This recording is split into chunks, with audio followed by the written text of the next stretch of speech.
Hi, welcome to my intro video for EDL850 School Law. My name is Rebecca Bartlett and I'm an art teacher.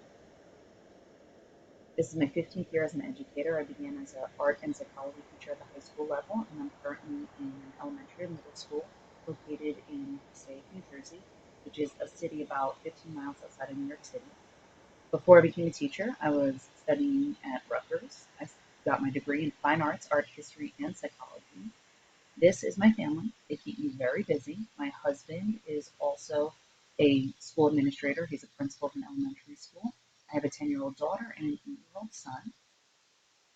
My school demographics is basically my school is a gifted and talented program that was opened in 2015, so it's relatively new.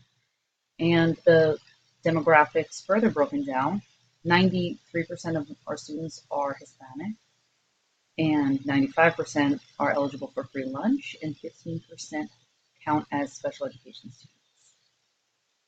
My critical reflection on how the administrative team is demonstrating their knowledge of federal, state, and local policies is broken up into these main components. So there's things that affect student family, district, general workplace, federal, specific to our school, and at the New Jersey state level. So some of the highlights are FERPA and ESSA and IDEA and 504s and OSHA and just our general workplace trainings. So all of these things are presented by my administrative team to us through websites and through specific trainings. And our Achieve NJ is how our teachers get evaluated. So we have to be very familiar with that. They communicate that to us because our tenure and our teacher practice is based on this. Keeping our kids safe in schools, such as attendance, truancy, and chronic absenteeism, is one of the things that must be communicated. Our compulsory educational law that requires the students to attend a certain number of school days a year. Also, bullying and intimidation is a very hot topic, and our administrative team has to demonstrate their knowledge on this on a daily basis. What qualifies as bullying and intimidation and what doesn't, and how it gets pursued. So as far as my knowledge, I feel I have a basic knowledge of those things that I just presented. And the reason I have a basic knowledge is because our district makes us do required trainings every year on these different things, just to make sure that we do have at least a basic awareness.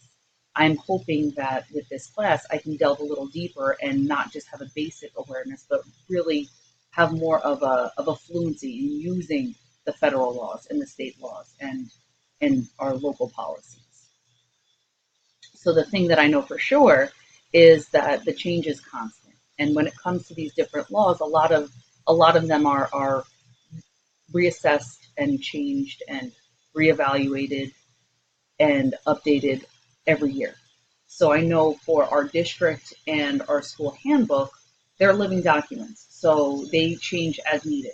So you have to constantly go back and view and remember to keep looking for what's changing, because they don't always tell you that something has changed.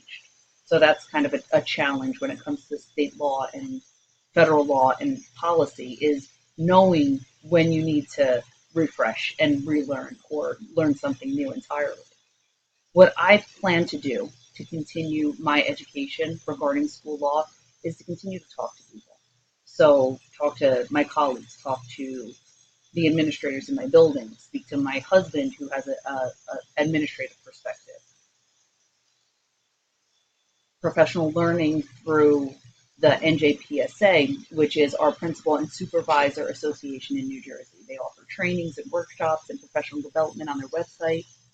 The NEA, the National Education Association, same thing with the trainings and the readings and professional development. The NJEA, so my state union, offering workshops and training and learning opportunities. And then our Education Association of Passaic, which is our local union.